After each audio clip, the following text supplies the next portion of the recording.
Hey guys, it's Friday, May 20th, 2022. And I want to come on today and ask you to look with me at something. We need to collectively put our discernment caps on and pray and ask the Father to give us his wisdom on something that I'm finding here. And I've done some deep diving on it with the Strong's Concordance. And I just want to ask you all to look at this. A sister of mine yesterday was feeling impressed to look into Jeremiah 23 on this, asked me to help look at it with her. Now, I know I've read the book of Jeremiah several times. The last couple of videos I've done have been a reference to Jeremiah, right? The fire in my bones. I've got one video on Jeremiah 9, 13 through 15 about the imagination of your own heart. There are things that identify false prophets, and the Father wants us to be able to spot them, because there are many false prophets that are going out in the world and have been going out. And there are clues that tell us how we can spot them. Well, Jeremiah 23 is a chapter on false prophets.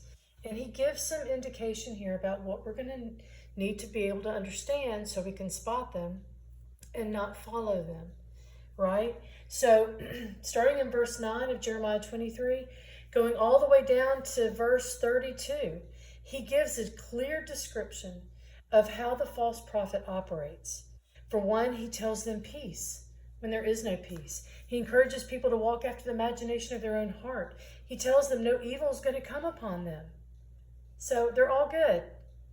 He encourages them to forget the name of our Creator, Yahweh, Yahuwah. Different pronunciations, but it's not Lord and it's not God. But we've gotten in the habit of saying Lord and God. But if you look there in verse 27, it says that they tell every man to his neighbor, as their fathers have forgotten my name for Baal. Look that word up, Baal, in the Strong's. And it says it equals Lord. So I try not to use the word Lord as much as I can, but my goodness, it's been so ingrained in us. I mean, after all, we're told in verse 27 that our fathers are going to teach this to us. So it gets deeply rooted in there at an early age. And so it's something that we have to practice to come out of. So as I read these, of course, the word Lord is all throughout this chapter as they translated it to English. And that's how it gets put into our mind to use that term for him. But that's not his name. So Yahweh is how we need to, or Yahuwah. So I'm going to start down in verse 33. And when this people, so he's referring back to the false prophets. And when this people or the prophet or a priest shall ask thee, saying, what is the burden of the Lord? Thou shalt then say unto them, what burden? I will even forsake you, saith Yahweh. And as for the prophet and the priest and the people that shall say, the burden of the Lord, I will even punish that man and his house. He does not like that phrase. Thus shall you say, every one to his neighbor and every one to his brother, what hath the Lord answered, and what hath the Lord spoken? And the burden of the Lord shall ye answer no more.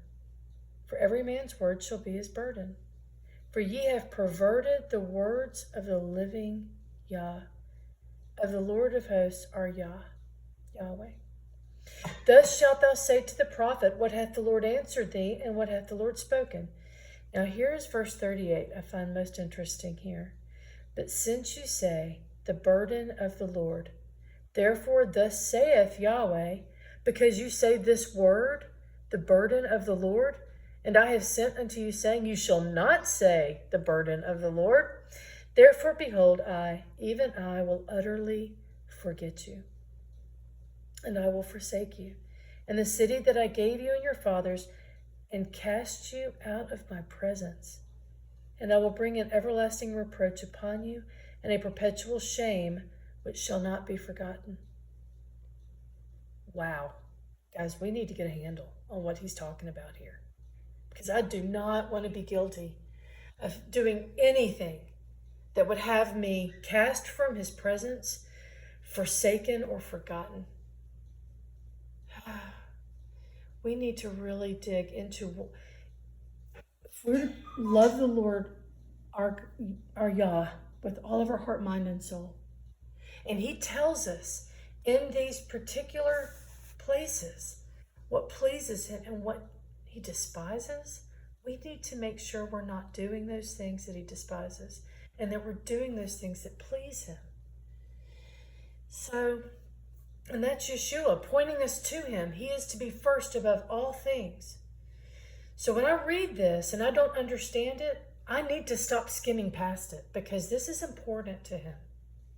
So I started yesterday taking this word by word in the Strong's Concordance, but my focus was on the word burden. Now, many of you are probably like me. You read that word burden and you naturally ascribe a definition to it because we live in a society where we hear that word a lot. According to the Webster's Dictionary, a burden is something that's oppressive. It weighs you down. It's a negative connotation, right? A burden to society. They're a burden to their parents. They're burdens to the medical institution or healthcare industry. Whatever. The word burden is never used in a positive way, right? I mean, I can't think of a positive use of the word burden. So when I read this in Jeremiah, without going to the Strong's initially, I thought negative.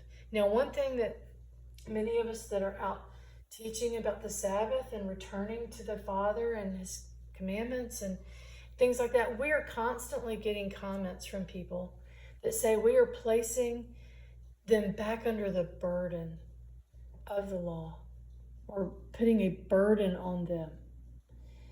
But that's not what we're doing. I don't even want to get into that.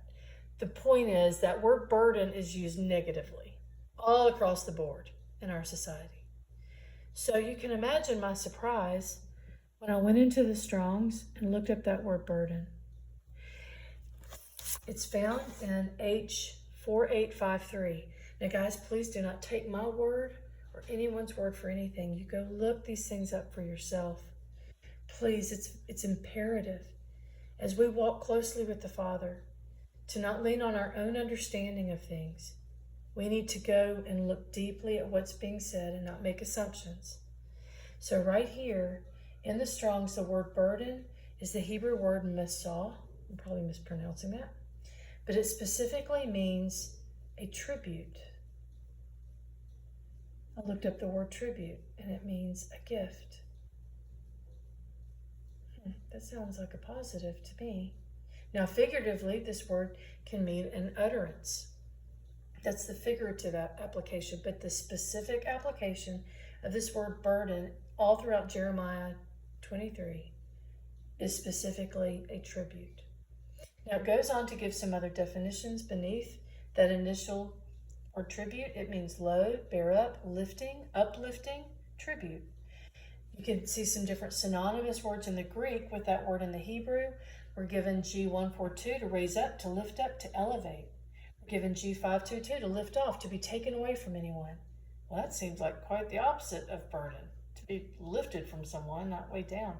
We've got another G692, inactive, free from labor, at leisure. That doesn't sound at all like what I thought the word burden meant. But then here it is, G1390, a gift, a present.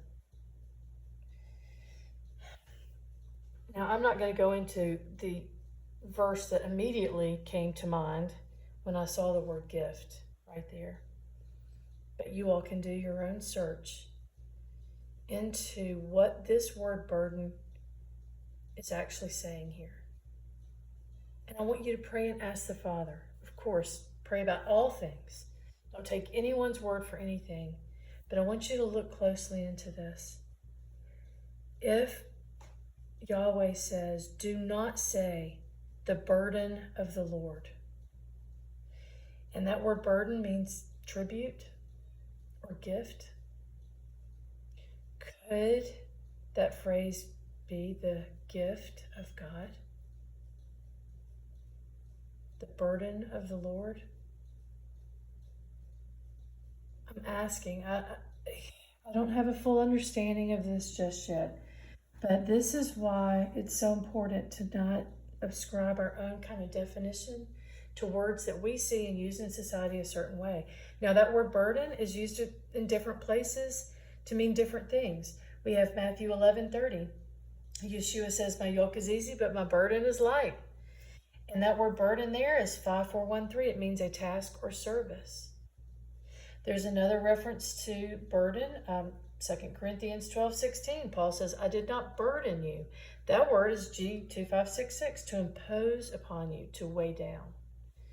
So the word burden in Jeremiah 23 is not at all like these other two, but it is a reference specifically to a tribute or a gift. So pray about that, guys. And ask the Father if you know of any person that is using a phrase, the burden of the Lord, in a positive way. It is the gift of God. Do you know anybody that's doing that? Because right here in Jeremiah 23, if that word burden means gift, then I can think of a few. So pray on this.